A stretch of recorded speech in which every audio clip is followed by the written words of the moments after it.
Jewish folklore has many stories about people learning the hard lesson of communal responsibility.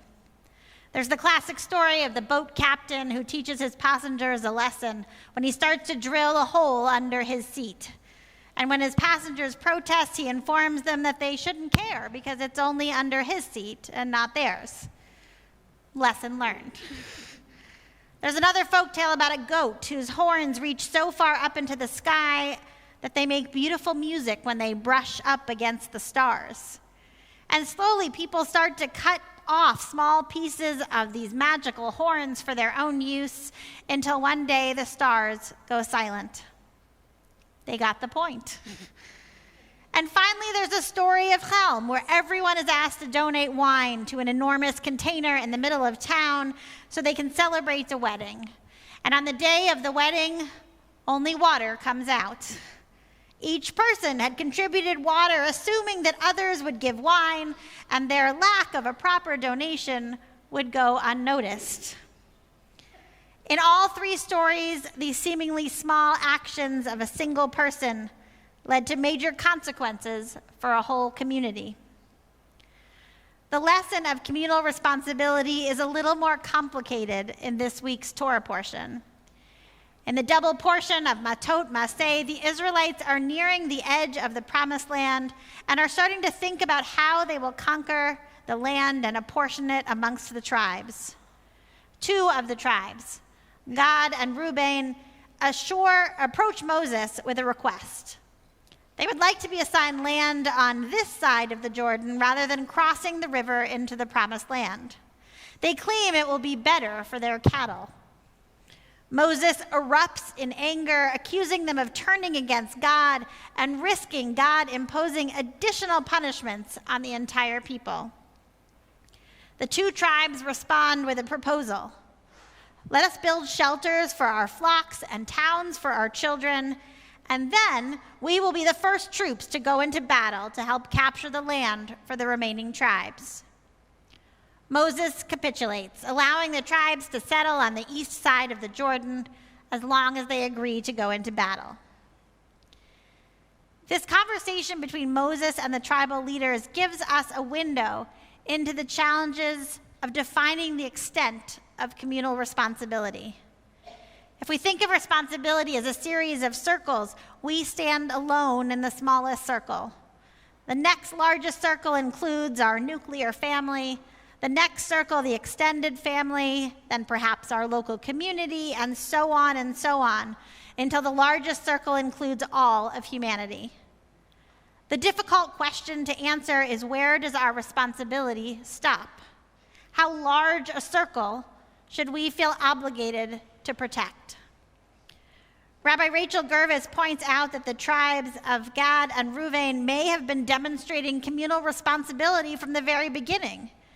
In their minds, they were doing what was best for their families and their tribes by asking to stay on the eastern shore of the Jordan. Imagining the circles, they were thinking 2 or 3 circles of responsibility out from themselves.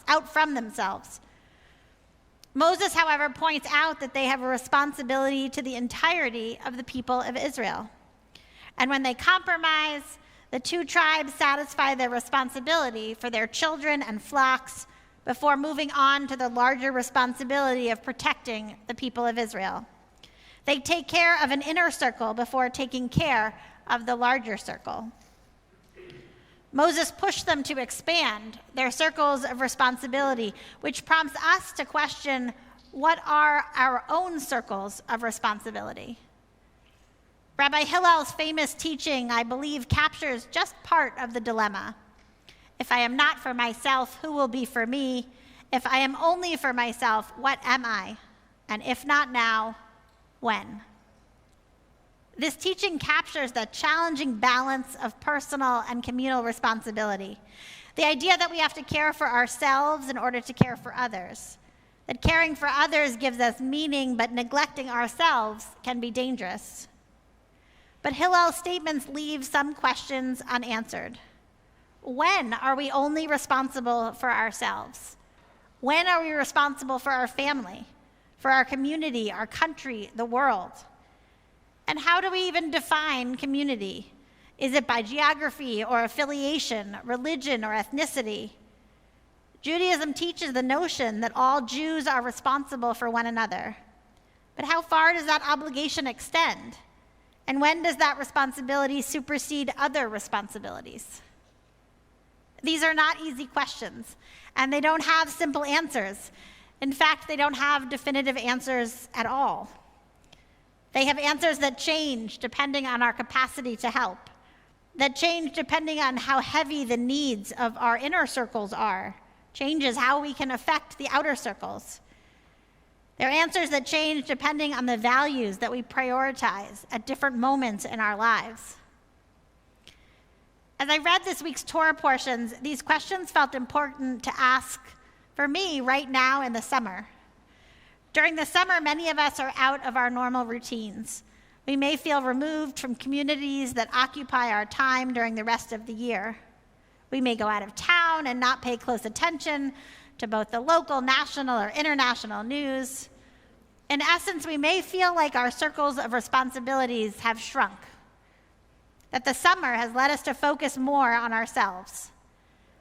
And so as we approach the end of summer, we are challenged to reconsider our circles of responsibility, to look inward and ask ourselves, for whom do we feel responsible? Are there issues or causes for which we want to take responsibility? Where do we want to make our voices heard? And at the same time, we also have to ask ourselves, am I taking proper care of myself? Where do I feel that I can make the most difference? What is my capacity for taking on more responsibility? Jewish tradition doesn't provide us with simple answers. No one really can. But it provides us with the values to live by and the questions to consider. The values we find in our Torah. And tomorrow, when we finish reading the book of Numbers, we will say the words, Chazak, Chazak, v'nit chazek. Be strong, and we will be strengthened, or we will strengthen one another. Last Shabbat, Rabbi Erdheim shared that these words are used as a cheer at 6 Point Sports Academy by the soccer team. But they can also be a kind of inner cheer for us, a reminder that we have a responsibility to take care of ourselves and to grow strong. And when we are strong, we are able to then strengthen one another. Shabbat Shalom.